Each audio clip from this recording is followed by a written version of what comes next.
Salam Nusantara, Rahayu untuk kisana semua. Berjumpa lagi dengan Herlando di program Sasana Sastra, channel yang secara khusus membahas sejarah dan budaya Nusantara. Hari ini kisana semua kita akan membahas tresno sejati atau cinta sejati. Bagaimana pembahasannya akan langsung kita bahas ya. Tapi seperti biasa jangan lupa siapkan kopinya, kemudian bakar rokoknya, kita belajar bareng-bareng.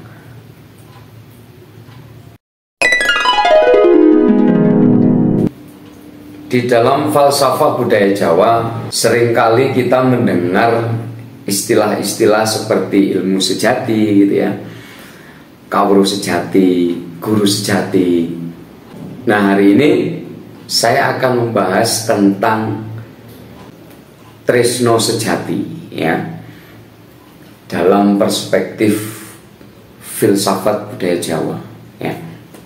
Nah, apa sih tresno sejati itu atau cinta sejati itu ya?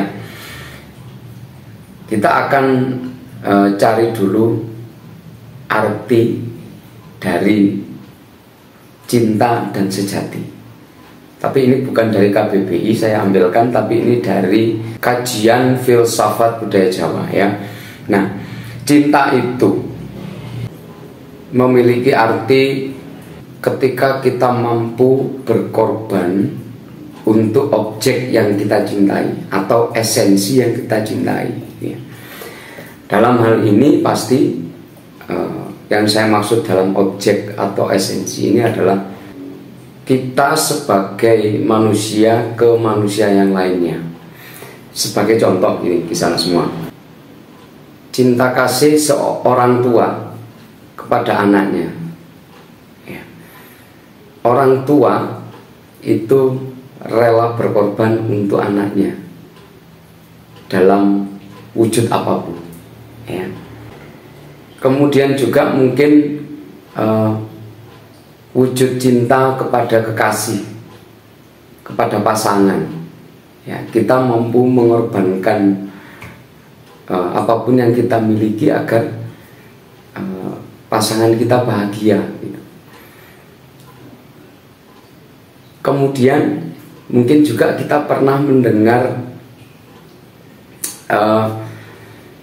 tentang konsep cinta tanah air. Dalam hal ini kita bisa berefleksi kepada para pahlawan kita yang gugur demi membela tanah air ya. Karena kecintaannya dia, kecintaan para pahlawan itu kepada tanah airnya, mereka sampai mau mengorbankan jiwa dan raganya ya. Kemudian yang kedua yaitu kata sejati atau asli, murni seperti itu ya. Nah, dalam kajian filsafat juga yang dimaksud dengan sejati itu adalah mengandung unsur ketulusan ya, tanpa pamrih, tanpa berharap imbalan seperti itu, ikhlas seperti itu ya. Nah, ini bisa kita contohkan kembali kepada cinta kasih orang tua kepada anak gitu. Saya sangat yakin tidak ada orang tua manapun yang nantinya yang mengharapkan imbalan kepada anaknya ketika nanti mungkin anaknya udah dewasa, udah sukses gitu. Perkara nanti dibalas atau tidak itu terserah anaknya. Ini adalah ketulusan orang tua ketika dia mencintai anaknya. Demikian juga kalau kita contohkan lagi kepada para pahlawan gitu kan. Saya sangat yakin para pahlawan kita dahulu itu tidak akan meminta imbalan jasa apapun. Nanti kalau saya mati kasih saya gelar pahlawan ya, tidak seperti itu ya gitu. Tapi dia benar-benar karena mencintai tanah airnya, dia rela mengorbankan jiwa dan raganya demi kemerdekaan, dan akhirnya bisa dinikmati oleh anak cucunya. Nah, dari arti kata tresno sejati ya, atau cinta sejati itu maknanya itu adalah sebuah rasa di dalam jiwa yang tulus tanpa ego pribadi. Itu ya, sana semua kita perlu garis bawahi dulu itu. Kemudian mungkin kita akan bertanya gitu ya, kalau kita itu memiliki cinta sejati, tresno sejati, itu sebenarnya kita tujukan kepada siapa? Kepada orang tua, kepada anak, atau kepada teman, atau kepada kekasih gitu. Tidak ya, di sana semua. Pastinya cinta sejati, tresno sejati itu kita tujukan kepada Tuhan. Ya. Karena dari rasa cinta sejati inilah kita menjadi pribadi-pribadi yang sadar akan Tuhan. Nah, ini pun bisa kita terapkan seperti contoh-contoh yang sudah saya ungkap tadi di depan ya. Seperti yang kita ketahui bersama bahwa Tuhan itu memiliki cinta yang tanpa batas ya. Cinta yang sangat luar biasa kepada kita manusia. Bahkan oleh para seniman, para budayawan, para filsuf ya, mereka ini menjuluki Tuhan sebagai Maha Cinta ya, Sang Maha Cinta, seperti itu. Kenapa seperti itu gitu kan? Karena beliau itu memberikan cintanya tanpa pamrih ya, tanpa berharap imbalan kepada kita manusia gitu. Tidak ada sekalipun dikatakan bahwa Tuhan itu akan meminta imbalan kepada kita gitu. Kamu manusia sudah aku ciptain gitu kan, nanti kamu harus balas saya pakai sesuatu. Tidak. Nah, karena begitu tulus kasih Tuhan gitu kan, cintanya Tuhan kepada manusia gitu, sehingga akhirnya beliau memancarkan energi, seperti energi cintanya kepada kita yang ditanamkan kepada kita, kepada saya, kepada Anda gitu. Nah, ini diharapkan gini, pembelajaran ini untuk apa gitu? Agar kita diharapkan gitu, agar kita mampu untuk mencontoh Tuhan gitu. Ketika Tuhan memberikan cinta kasihnya kepada kita, beliau tidak berharap imbalan, beliau tulus ya. Beliau tidak minta hasil dari kita, tidak. Dan bahkan beliau pun rela berkorban ketika kita menyakiti Tuhan. Sebagai contoh, misalkan kita berbuat dosa gitu kan, secara tidak langsung maupun secara langsung ya kan, saya yakin Tuhan pasti juga, anakku yang satu ini kok seperti ini ya gitu. Tetapi begitu besar kasihnya, begitu besar cintanya Tuhan kepada kita, beliau mengindahkan itu. Jadi kita seharusnya menjadi orang yang tahu diri gitu ya. Nah, karena kita diharapkan mampu mencontoh Tuhan, akhirnya kita pun ketika kita memberikan atau menyebarkan cinta kasih kita kepada manusia-manusia yang lain, ya jangan berharap imbalan gitu. Dan kita pun berkorban untuk itu. Yang perlu dikorbankan itu apa? Itu adalah ego pribadi ya. Ego yang istilahnya mampu menuntun kita ke sesuatu hal yang destruktif. Nanti akan saya jelaskan di belakang ya.